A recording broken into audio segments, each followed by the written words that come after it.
જૂનાગઢમાં 12 ઇંચ જેટલો અવિરત વરસાદ વરસી જતા હાલમાં સિંચાઈ માટેની સ્થિતિ સારી બની છે। જૂનાગઢ જિલ્લાના સિંચાઈ હસ્તકના 12 ડેમમાં 65% પાણીની આવક નોંધાઈ છે।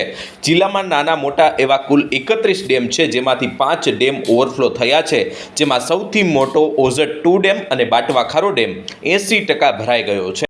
જૂનાગઢમાં આવેલા તમામ ડેમની હાલની સ્થિતિ વિશે જૂનાગઢના સિંચાઈ વિભાગના કાર્યપાલક ઇજનેર MC મકવાણાએ માહિતી આપી હતી।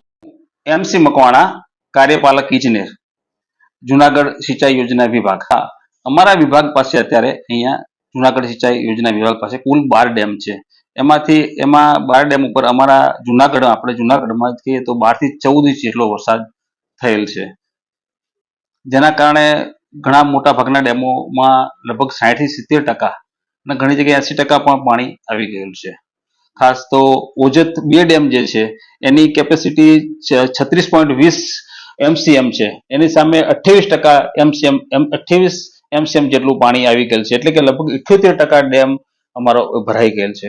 આ ઉપરાંત બીજા જે ડેમો છે મધુવંતી, બાટવા ખારો, ઉબેણ, ટીકર, આણંદપુર, આ બધા ડેમોની અંદર પણ સારી માત્રામાં જેને કહેવાય એવું પાણી આવેલ છે। અને લગભગ બધા ડેમોની અમે વાત કરીએ તો બાકીના ઓવરઓલ આખા જે અમારા સિંચાઈ યોજના વિભાગ છે મારી હસ્તકનું, એમાં અત્યાર સુધીમાં 64% જેટલું પાણી આવી ગયું છે।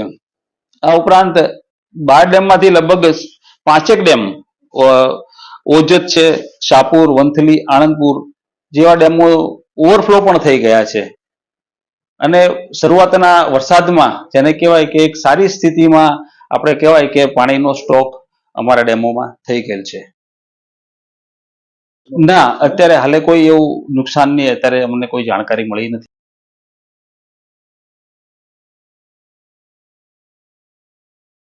હા, અત્યારે અમે જે વાવેતર અત્યારે તો કરવાનું થાય છે જે ખેડૂતોને, એના માટે આ સારો જેને કહેવાય વરસાદ સારો કહી શકાય શરૂઆતમાં જ।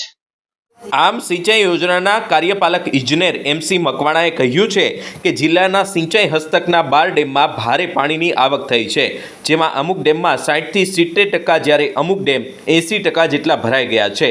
ત્યારે આવનારા સમયમાં હવે ખેડૂતોને સિંચાઈ માટે તકલીફ નહીં પડે। હાલમાં જિલ્લાનો સૌથી મોટો એવો ઓઝત 2 ડેમ પણ 3 દિવસના વરસાદમાં 80% જેટલો ભરાઈ ગયો છે, એટલે હાલમાં હવે ખેડૂતોની જે સિંચાઈ માટેની ચિંતા હતી તે ટળી ગઈ છે। આશિષ પરમાર, લોકલ 18, જૂનાગઢ।